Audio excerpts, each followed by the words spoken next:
making sure that any stories we are telling are truly authentic, but also have a context and a purpose of when we're landing them. Because without that, you're not going to get the results you want, and you're not going to get the engagement from fans that you want. Very happy to welcome Steve Garland. He's the head of content and social at Red Bull Racing and Red Bull Technology. Steve, welcome to the podcast. Yeah, hi Sean. Thanks for having us. It's great to be along. Not a problem at all. I always start asking people, trying to figure out what their sports biz origin story is, how they got into the world of sports. What about yourself? How did you get your start in the world of sports? Yeah, so growing up, there was two sports that really mattered to me, and that was motorsport and football. And growing up in South Wales, my local team was in the lower divisions back then, Cardiff City. My granddad was my first gave me my first insight into football, taking me along from a young age. And fortunately, I just grew that passion for football then. And yeah, my initial kind of step in the door was volunteering, quite frankly, doing a few match reports, doing a few kind of media duties at my local football club in Cardiff, and matched that with a university degree, and the rest is history. And so, I mean, again, that was in that early time. Like I founded Sports Geek in 2009. It was sort of in that space where a lot of sports across the world were moving into more digital. I noticed that you became a digital editor, and then you were a new media editor. Was that a lot of that in that digital space and social media, and sort of expanding that for Cardiff? Yeah, so I mean, just because the generation I am, I came through at a time when social media was just getting started. So in university, we were discovering what Twitter was, and starting to work out how you could apply your kind of most basic journalism principles into social media. And as a result of that, when I started in the industry, my first jobs were actually finding the social media channels for the football clubs I was involved with. Firstly, exploring that with Cardiff in my volunteering. But then when I started at Norwich with my first job out of university, a very kind of junior level back then, my responsibility was to found that club on social media, which, when you think of it now, is wild for a junior to actually take that on, and given the prominence and importance of social media for any sport and organisation now. But yeah, back in the day, I founded Norwich on Twitter, Facebook, just introduced them to what Instagram was. Yeah, it's that kind of timeliness of my age, the generation that I was coming into, but also because I was of the age that was really engaging in social media back then, gave me, the kind of prime tools to really establish sports teams on social media for the first time, but also because I had a degree in sports journalism, was able to really put a lot of those kind of principles that were found in more traditional everyday media, bring that into social media to make sure that the sports clubs were comfortable in taking on this kind of new platforms that they were bringing themselves into. So you're in that new space, like you said, sort of taking that journalism that you've been taught, but then, condensing it to 140 characters, figuring out, how to get that community around it, and sort of learning that in the world of football. And then you landed a role at Red Bull. What was that in around 2014? Like, what was the Red Bull digital team? What did that look like in 2014 when you started? Yeah, certainly nothing what it looks like now, that's for sure. No, we basically, so after a number of years in football, the opportunity got presented to myself to take on Red Bull. And obviously, for me, having had that passion in football, but also Formula One, to be honest, Formula One always felt like it was a bit of a world that was never going to open its doors to me. I think a lot of people feel like that now. Still, they feel like it's quite a closed off arena for opportunity. But I was, it was as simple as seeing a LinkedIn job post, went for the job, and was fortunate enough to get the job. And what I quickly discovered was that Formula One was actually a good few years behind football at that time. So where, I'd been involved, even though they weren't, top level Premier League teams, we'd all had our own in-house teams. We'd had our own, own video production in-house. Whereas at Red Bull, it was, I joined a team of two that was covering everything from social media, content generation, to even managing our own website. And yeah, that team of two worked incredibly hard. When you then add in obviously the travel and all the other activations that you're responsible for doing, then it was lean team, but one that gave you loads of opportunity to make an impact, from taking all of those learnings from establishing social media in my football club days. And I think one of the reasons I got the job in the first place is because I've been managing Cardiff social media during a period that they'd had a lot of turmoil off the pitch. And it was during that period of when they were playing in red, when they're traditionally blue. So I brought with it its own difficulties, but I still managed to demonstrate that even in those times of strife, we're able to grow the club on social media, and we're able to really capitalize on that one Premier League season we had back then. And I think that, from what I understand now, is a lot of the reason why I was fortunate enough to get the opportunity at Red Bull. And yeah, joined in 2014, small team then. I think the whole marketing team was about 20 back then. And 10 years on, still knocking about. So must be doing something right. Yeah, yeah. And so your role now, head of content and social, titles mean different things to different people and different organizations. What does it mean for you? What is your remit and your role, and what do you look after? Yeah, so my main responsibilities are I purely oversee the strategic output of all of our content and social media channels for Oracle Rebel Racing, but also Visa Cash App Racing Bulls now as well. So as of start of last year, all of the marketing activities for Visa Cash App Racing Bulls was also brought into the unit we have here in Milton Keynes. So yeah, my main responsibilities day to day are really making sure that we are I'm managing an in-house team here of up to 20 people, and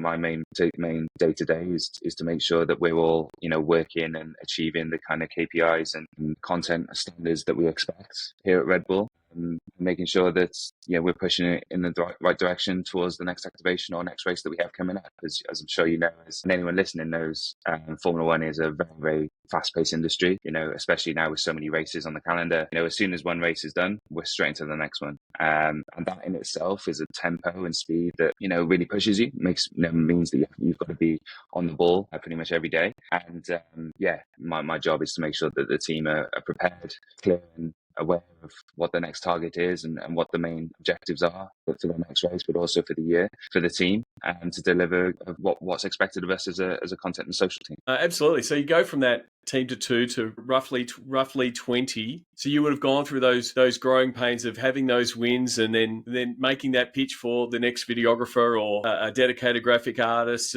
or dedicated social person or a dedicated social person for each team. How have you got better at that? Like, is there any tips that you've got that sort of help you, give reasons why your team should be expanded? Yeah, simply demonstrate ROI. It's as simple as that. Any way you can. It's one thing saying you're under-resourced or you're being stretched or the team's being overworked, but without that kind of data, without that evidence behind it, it's a non-starter. So being able to demonstrate the kind of return on investment that business can expect by investing in growing the team ultimately is where you earn that buy-in and where you're successful in growing the team. Being fortunate enough to say that was all from ideation all the way to delivery done in-house, which is a point of pride considering where we were back in 2014. That's for sure. Oh, that's an amazing effort. Do you think? I think this, from my point of view, looking from the outside, the way that Red Bull, I guess, treats digital and treats everything that they're doing in racing as as an entertainment brand, and the racing is part of that.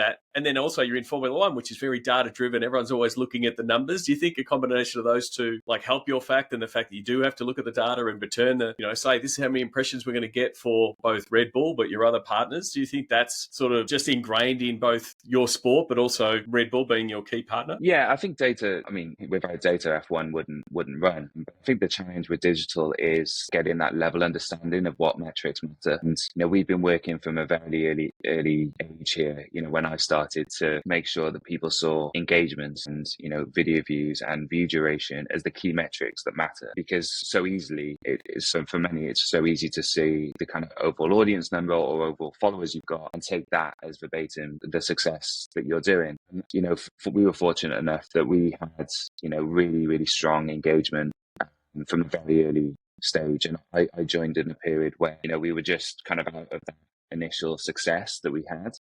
Actually, for 2015 was my first full season, and you look back on Red Bull's career in Formula One, and that's probably one of our least successful times for the team.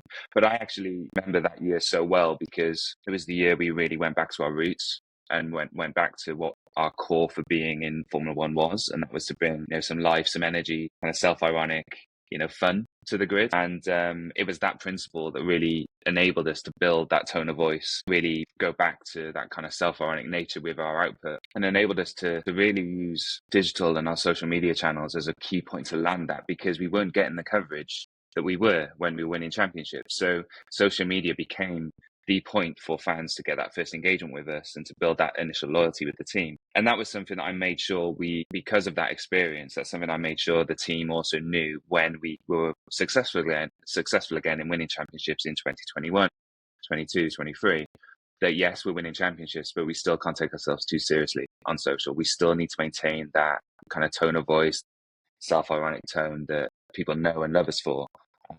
because otherwise we lose our true self of brand. Yeah, in terms of that kind of data knowledge from the brand and Red Bull, it's one of our kind of biggest USPs as a team, and for us, is one of our biggest enablers. Being able to have a brand like Red Bull so entwined with what we do, but also given their kind of vast resources as well, not just within their global infrastructure, but also around the world and their local markets. Being able to know that any race we're going to, there will be a local market there that will be available to support us, given what we need. And that's a massive tool in our arsenal that enables us to keep up with the pace, but also ensure every time we're going to a race, we've also got that local insight that is so crucial to make sure that we're talking and delivering content that is locally relevant. And that's been massively important over the years. So one of the things with running a team and with F1 content, you've obviously got race day, but then you've also got tentpole moments, tentpole campaigns that are crucial for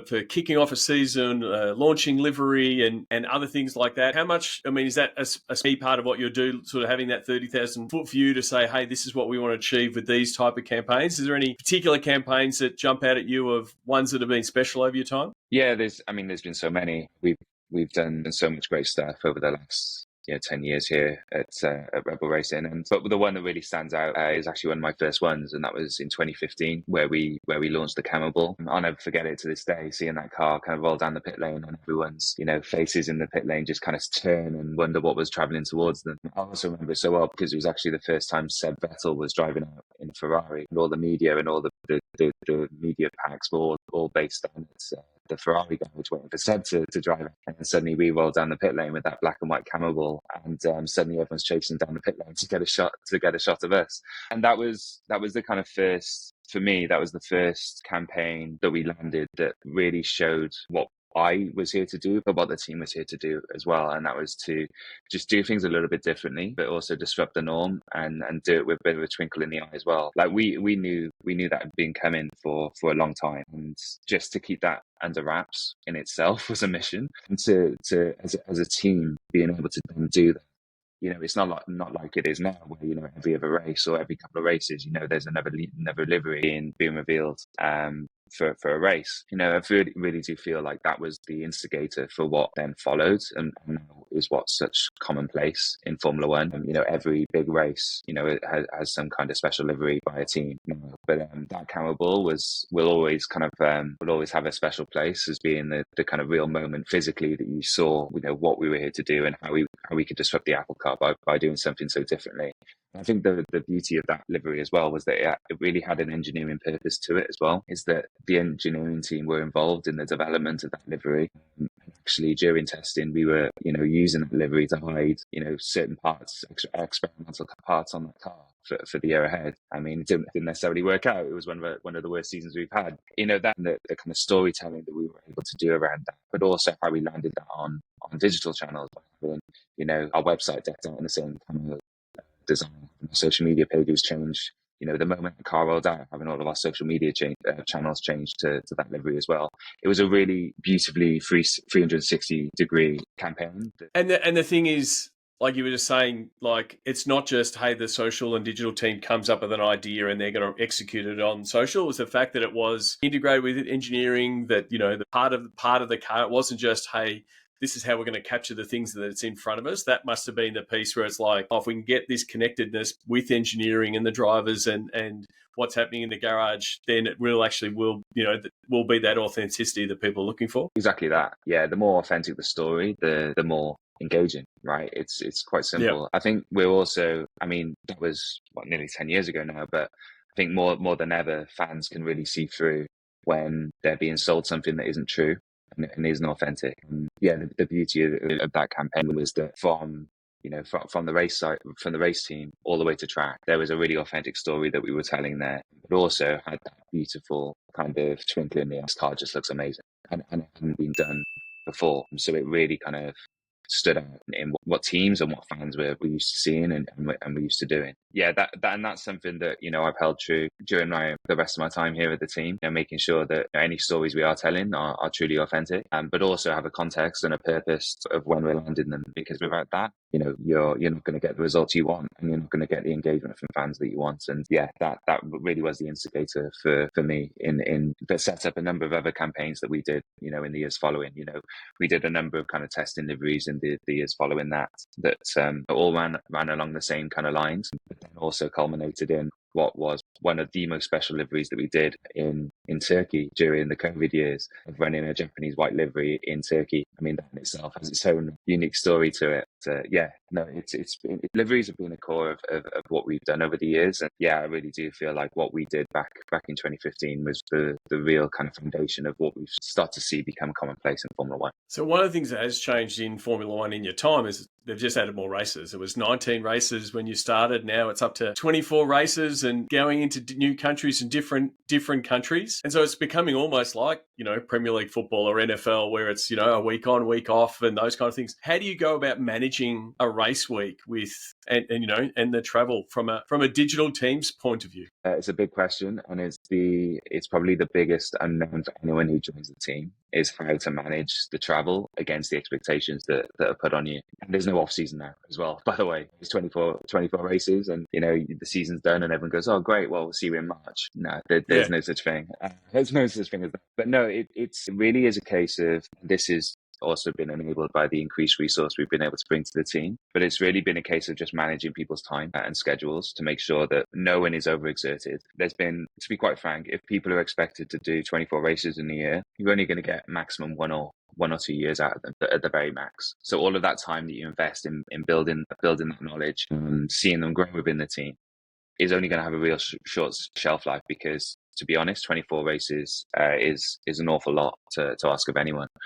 These days, the core policy that I hold within the team is that no one does more than 15 races, and even that, 15 races is a lot. It's the kind of line that I found it to be enough to keep people as fresh as possible, but also give them that downtime that they need to in between. But also make sure that they can, there's still that opportunity to manage some kind of work and balance away from work as well. So that's one of the core principles. Absolutely. Then the other thing you've got to plan or schedule for is getting some access in the busy schedule of your drivers, because they're a big driver of your content. Yeah, driver engagement is crucial, and also building those relationships with the drivers to make sure that you're putting things forward that the drivers will engage with. The worst thing is that you go into a shoot with a driver and it's content they don't want to be involved in, because straight away you get a disengaged driver. And going back to what we were saying earlier about kind of authenticity, you're then trying to force something out of them that they don't want to be involved with. So has that kind of stuff led to some of that more longer form stuff where you've got them in silly cars and got them doing racing or driving into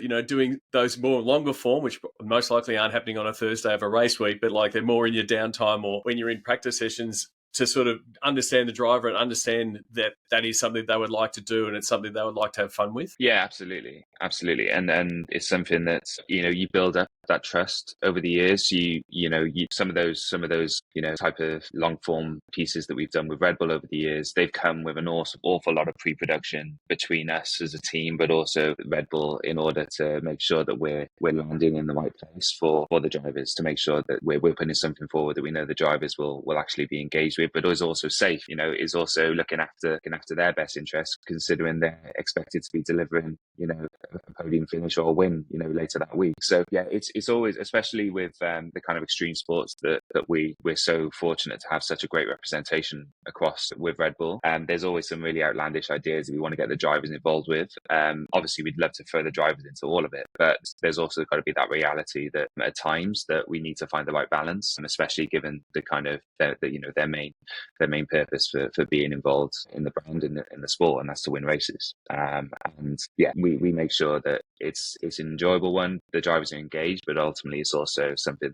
that's safe and isn't going to cause them any kind of harm or impinge on their ability to perform that race week as well. Absolutely. We've mentioned a couple of times, I wanted to sort of talk about it directly, the impact of Drive to Survive. Obviously it's brought in new fans and attracted new fans to the sport and brought new fans to the sport, but you've still got an existing fan base who sometimes can fire up at these new fans coming into a sport. How do you balance that, welcoming in new fans who have been brought in the sport via Netflix and started to learn the drivers that way too, and welcome them in, as well as keep your current fans on board. I know we've had the same. It's a good problem to have with Taylor Swift bringing new fans into the NFL, and how do you talk to those new fans as well as talking to existing fans? How's it something that you've managed? Yeah, it's a great question. I think it all boils down into what is your target audience, and having a really clear strategy on what audience you possess, but then also what audience are you looking to target and also engage to grow the business.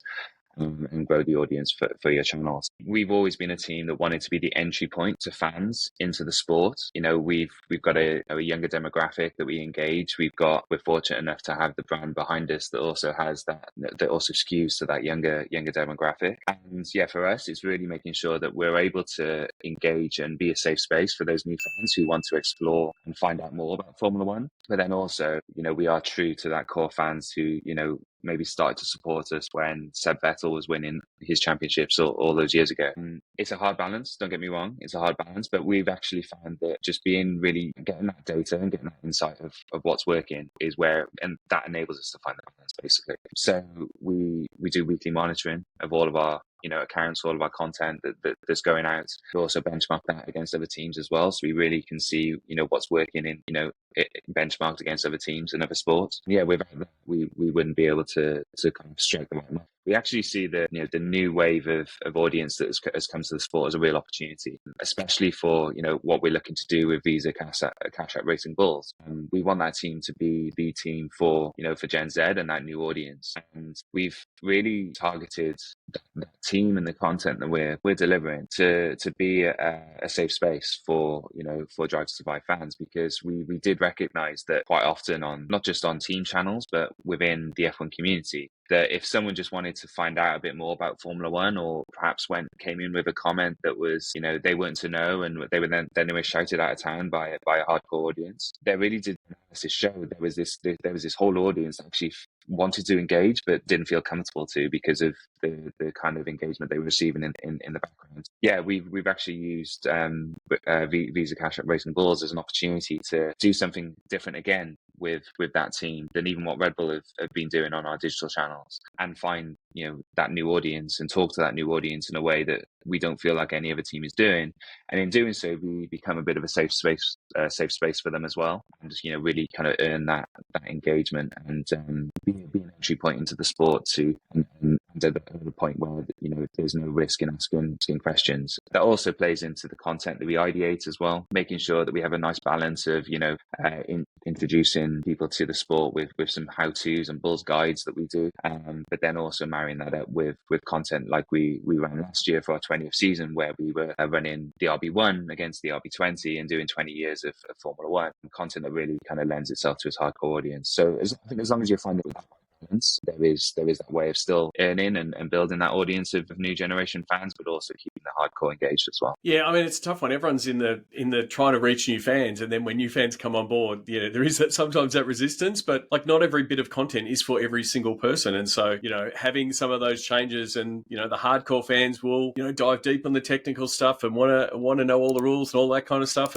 and yeah, so just having a variation. The last thing I want to ask you about was the Red Bull fan charter. I saw that you posted that in sort of how you're going about it. Is that sort of your North Star, if you will, of what you're trying to do from a content point of view? Yeah, so that piece of work has been in the offing for a couple of years now, and it's taken an awful lot of work by our fan engagement team to get that over the line. And yeah, that really does ring true to what we have been doing for a while within the business. We've really been putting fans first, and what we've been doing. We launched our Paddock loyalty program a few years ago that really rewarded fans' engagement, not just in content but in a number of our digital activities, and which I think again was a first in Formula One. The way the Paddock really did engage and give fans a new way of getting involved with the team.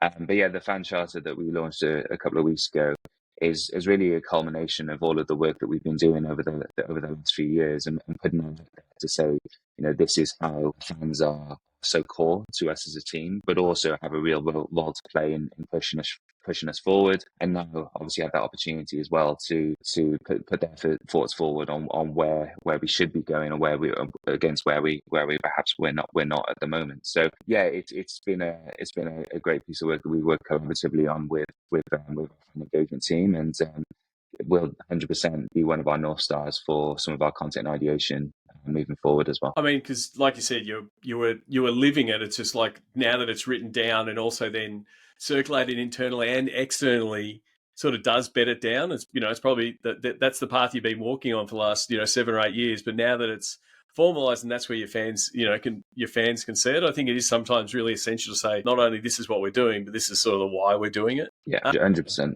What you sort of touched on before we wrap up, some of the tools and platforms that you rely on, and especially working with effectively all but 2 away races. I'm gonna count the Dutch and the British as home races for you guys, but effectively everything else is an away race. What are some of the essential tools that you're both using at Milton Keynes, but on the track, that are helping you do your job? Yeah, I mean, it comes to being a whole host of tools that culminate in ultimately what we end up being able to deliver. But yeah, from a social perspective, we're using a mix of social aggregators, but also social publishing tools like Springcloud to make sure that we're looking at real time engagements, but also analysis of what's performing well, what the local sentiment is on any recent output, but also from a core basis, also make sure that we're delivering the content in adherence to the most recent and best practice of the channels as well. It's pointless putting content out on social channels if it's not tailored for the latest trends of the algorithm,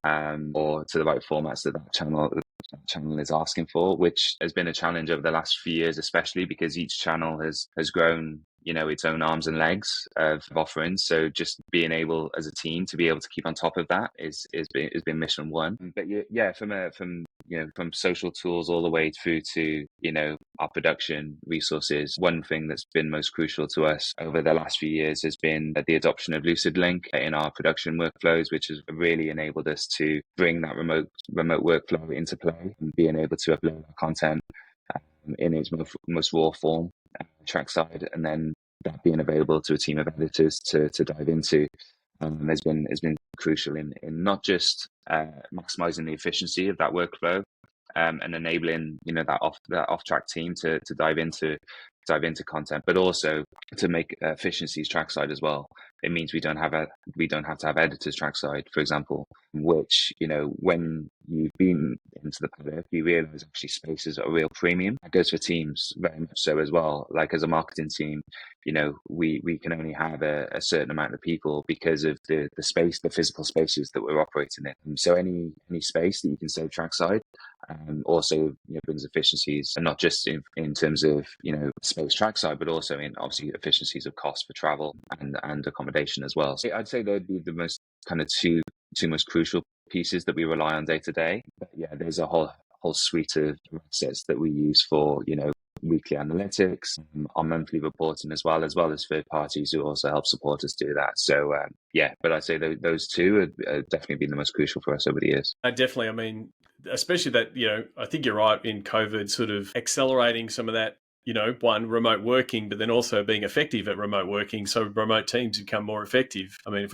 we can have some positives come out of that time, that's definitely one of them. The last one I want to touch on, which was, you sort of mentioned there, you're effectively looking after 2 teams, and that's where we met in Las Vegas at the VCARB launch in Vegas last year. How do you go about managing? Because I've spoken to people who manage multiple teams, but it's a soccer team and a netball, like they're different teams in different sports under the same brand. How do you go about managing 2 teams that are in the same competition? You've already sort of touched on giving them a different voice and those kind of things. How have you gone about, I guess, managing that as a process? Yeah, it's been a real learning curve, to be honest. And like I said before, it's really an unprecedented position that we're in terms of managing 2 teams, but also, like you say, within the same realm that we're operating. For us, we've really found that just having dedicated resource on each team, so each brand does live and breathe its own tone of voice, has been the most crucial. So while I oversee it from a strategic level and a senior level, we have dedicated social media managers, we have dedicated content creators that are working on both teams, because we found that actually at times, if we were asking that resource to change hats, between two teams, quite quickly that line blurred in our content output and our social channels tone of voice. So yeah, I mean, we've learned quickly, and yeah, by summer last year, we really found the need to make sure we had that dedicated resource on both teams, who now own and live their own teams and their own brands. So while we look after it strategically to make sure that and we're able now, because of how we're set up, we're able to utilize the same tools, we're able to open up the same kind of processes to both teams.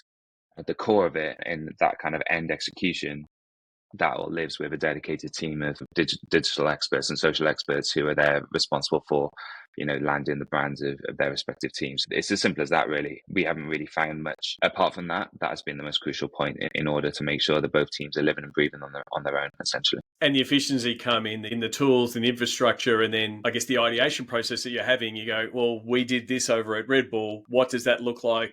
How does that get unpicked and rewound and done again for VCAR? But it's the process that is getting redone, not the idea. The idea is getting done by different people. Exactly, yeah. Now, the kind of core processes of what we've established over so many years at Red Bull is what we were able to bring to VCARB. But now, because they've also got the kind of permission to be those disruptors in Formula One, it's take those processes, but really push them to the limit, but take them in your own direction as well. And that's what it's been a massive opportunity for the whole team that's been involved in VCARB over the last 18 months. It's been a massive opportunity to essentially sculpt a new brand within sports, which is very rare. Very rare those opportunities come these days, and to have that kind of clear and open brief to be the disruptors and do things differently again has been something that they've really taken. And you've probably seen it just by some of the kind of outputs that we've had over the last couple of races. They've been able to explore those typical kind of post-session interviews and doing those very differently to what you've seen in the paddock. And that's purely because they've been empowered with that ability to do things differently.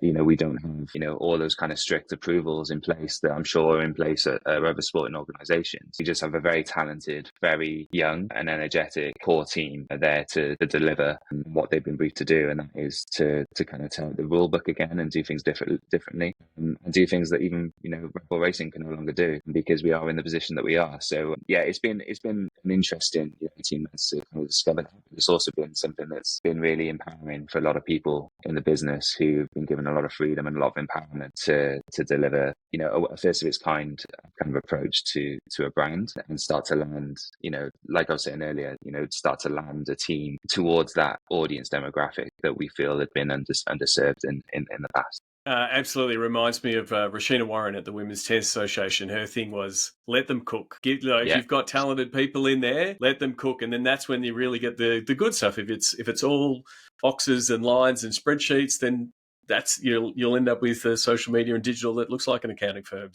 So Exactly. it is a bit of that. The last one before we wrap up, and probably to appreciate your time. 75th That's year right. of Formula One. At the launch, you really lent in and paid homage to the London's emerging car communities, and again, sort of talking about different communities to come up with that launch video. One, how did that come about? Tell us a little bit about that and sort of why it was important to sort of lean into those new communities. Yeah, well, our whole our core campaign for Oracle Rebel Racing this year is Rebel Car Culture, and this campaign really stems from that being that inherent passion for cars within the team that is so apparent every day here, to be honest, whether it's lunchtime and someone's under the hood of their pride and joy kind of tweaking it, or getting the opinion of one of their colleagues on their car, or all the way through to when you go trackside and the kind of talk away from track is all about their latest pride and joy, or should they make this kind of dive into purchasing this car that they've seen on AutoTrader. Yeah, like it's inherent within the team and within the sport, and we felt that that car culture was something that had not been brought to Formula One, or not been kind of re-engaged in Formula Celebrated. One for a while. Celebrated, yeah, exactly. It hadn't been celebrated in Formula One for a while, and ultimately when you look at it, that car in the garage is just your ultimate kind of kit car, right? It's got a team of 2,000 people and so much budget behind developing it. But ultimately, it's still a kit car that the guys are, putting together, dismantling every race weekend, and then going off to the next one on. So, and it really came to light for me in Las Vegas last year, where there was work being done onto the rear wing of the car in order to make some downforce efficiencies.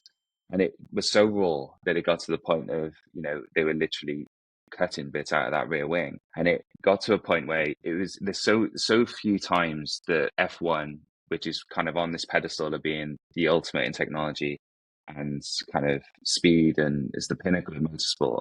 But there's these odd occasions where F1 is dragged right back to its roots, and moments like that, or if the gaffer tape comes out to secure a rear wing, it's those moments that really ring true. That goes, yes, you know what, there is still these synergies between Formula One, the pinnacle of motorsport, to your local karter who's racing on a weekend, just doing it for fun. There is still these moments and synergies there. All stems from the love of cars. And I have a son. He's nearly 4 now, and he's absolutely obsessed with anything with 4 wheels. And that kind of passion, is everyone who's involved at my age now. That passion stemmed from a love of cars from when they were really young. And yeah, we wanted to embrace the kind of car community for essentially to launch the campaign that we're running this year. And yeah, it was awesome to engage the kind of diverse communities that we were able to engage for that event, and really use that moment in London as an opportunity to put some of London's emerging car communities forward and have them on stage with us to launch the car. And ultimately, this is something we're going to take through the season now. So yeah, we've got Japan coming soon, and we'll be engaging, a number of the kind of real core car communities in Japan very soon as well, and then, you can kind of see the world tour that F1 goes on. There's so many passionate and really engaged car communities at every stop of the tour that we go on. So, yeah, it's been an opportunity to really find that authenticity of a love of cars to Formula One. And with it comes all of that storytelling potential that we've got for our content output for this year. And yeah, it's going to lead us to some really interesting but different places to where we are typically going to.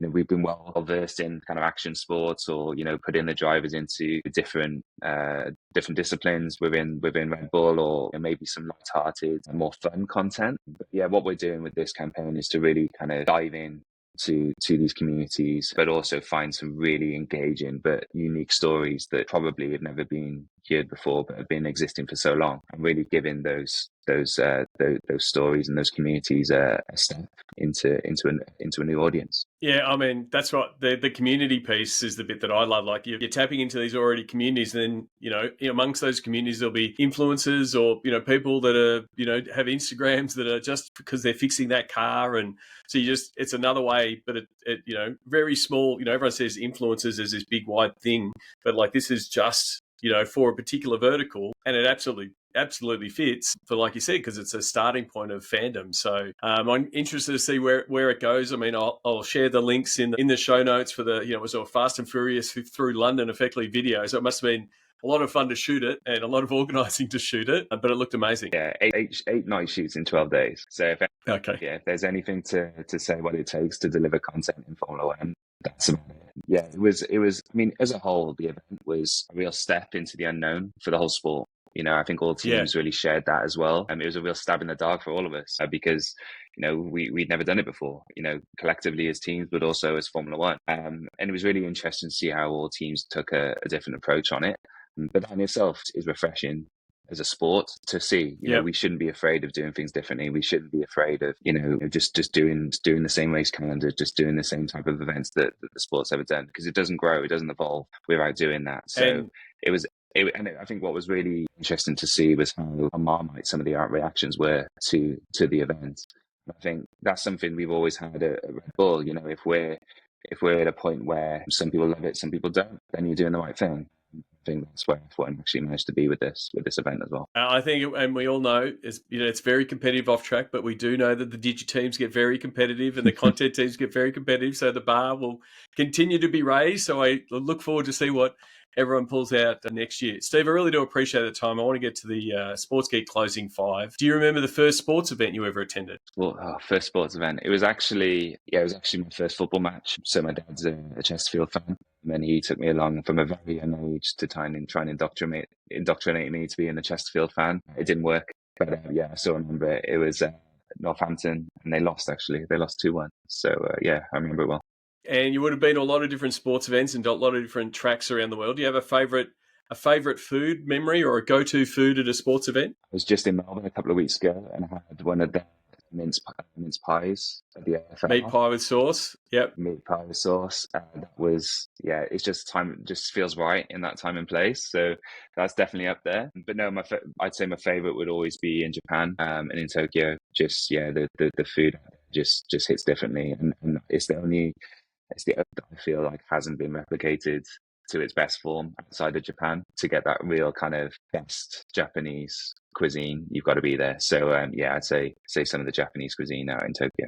With a global calendar and waking up in different parts of the world, in different parts of that, what's the first app you open in the morning? It's actually Instagram. And it shows just how much the digital world has changed in the last few years, because it used to be Twitter, because that was your source for news. But it's now Instagram, and that's usually what's serving me with the kind of latest news that I may have missed overnight, or the latest kind of exploits of some of my mates. Basically, it's actually I'd say Instagram would be first, and then I'd be closely followed by my Fitbit actually, just to find out if you had a good sleep performance. Exactly, yeah. It's crazy. You need apps to tell you that these days, but yeah. Yeah. I mean, it reminds me, I saw a Stephen Wright joke where someone said, did you sleep good? He goes, no, I actually made a few mistakes. And I'm like, that's one of the good lines when someone asks you about sleep. Is there someone that you follow? It might be an author, might be someone on social media that the podcast listeners should follow, and why? It's a really good question. Jess Smith, I'd say, in digital, is someone I've always looked up to massively during, the last 14 years of my career. I feel like Jess was one of the first real voices for digital on starting on Twitter, but has now obviously taken a lot of that to LinkedIn, but also being a real kind of voice of reason for the place of social teams and digital teams within sport. But and making that pitch up to the sea level and all of those things. Absolutely. Exactly. She always does it so eloquently as well. So I'd say if you're not following her already, Jess Smith for sure. Absolutely. She's been a multi-nominee. Lastly, I ask people what social media platform is your MVP. And so you can put your Red Bull hat on for this, and then you can put your personal hat on for this, and you can have different answers. MVP. Wow. Let's start personal. So personal is actually Reddit. I think Reddit is okay. It's almost like what Twitter was back in the day in its most raw form. But I also find that in terms of finding kind of community sentiment in its truest sense, Reddit is the kind of best voice of reason across all platforms at the moment, but also the kind of easiest aggregator of some of that. Like, so many channels just kind of unfortunately fall into really aggressive or negative sentiment quite quickly in their comment feeds these days, and Reddit still has that tone of reason. So I think Reddit would be my personal kind of go-to, and is also a bit kind of under-acknowledged, I think, in its place. It is a bit under the radar, yeah. Yeah, a bit under the radar, but maybe that's why it's kind of still got the kind of community that engages with it. And yeah, from a team perspective, I'd still say it's Instagram in terms of an MVP. We've got, TikTok's still got a lot of opportunity and it's still got a lot of growth. But yeah, Instagram is definitely the kind of base that you're also judging performance on. And is also the kind of main channel that a lot of seniors also understand. A lot of them also have their own presence on Instagram, but don't obviously have their TikTok account, etc. And definitely, if a senior member of staff, the CEO, team principal, has their own place on a channel, the better their understanding is of it. So yeah, Instagram has played a key role for us over the years in not just kind of building that understanding of digital in general within our senior management, but also in a line. And yeah, for us, Instagram definitely is the kind of first point of reference for any of our performance metrics as well. I mean, and it is the platform now of note and the main platform for most athletes and drivers, because it's not as toxic as the Twitter. It's a little bit easier to manage. You can do it yourself. I know a lot of them will get other people to do it, but it is easier to manage, and you can scroll it. So it is becoming that fulcrum for a lot of things in the world of sport. Yeah, absolutely. So, Steve, really appreciate taking the time. If people have listened to this podcast and want to reach out and say thank you, what's the best way for them to do that? Yeah, so I have find me on LinkedIn. I'm just Steve Garland on LinkedIn, or reach out, on my Instagram account, which is Steve Garland 19. And yeah, no, thanks so much for having us along, Sean. It's been a pleasure to be part of the pod, and also add my name to so many other faces within digital that have been on the podcast over the time. So yeah, I really appreciate the invite, and yeah, not a problem at all. And apologies for what Melbourne weather gave us during the Grand Prix, which made it impossible to meet anybody. So hopefully we will reconnect potentially at a future race. But yeah, for those who don't know, it was bloody hot on Saturday, and then rain on Sunday, and it was mud everywhere. So Melbourne absolutely delivered everything, and a great race as well. But it really turned it on and made it for a really special Grand Prix. Yeah, it was something, and to be quite honest, it was great to be back in Melbourne in its rightful place at the start of the season calendar, where it always should be. Despite the differing weather and the definite trench foot I got on Sunday because of how wet it was, it was. It only felt right to start the year in Australia. Yeah, no, we look forward to being out there again for the start of the season next year. Absolutely. Looking forward to it. Awesome.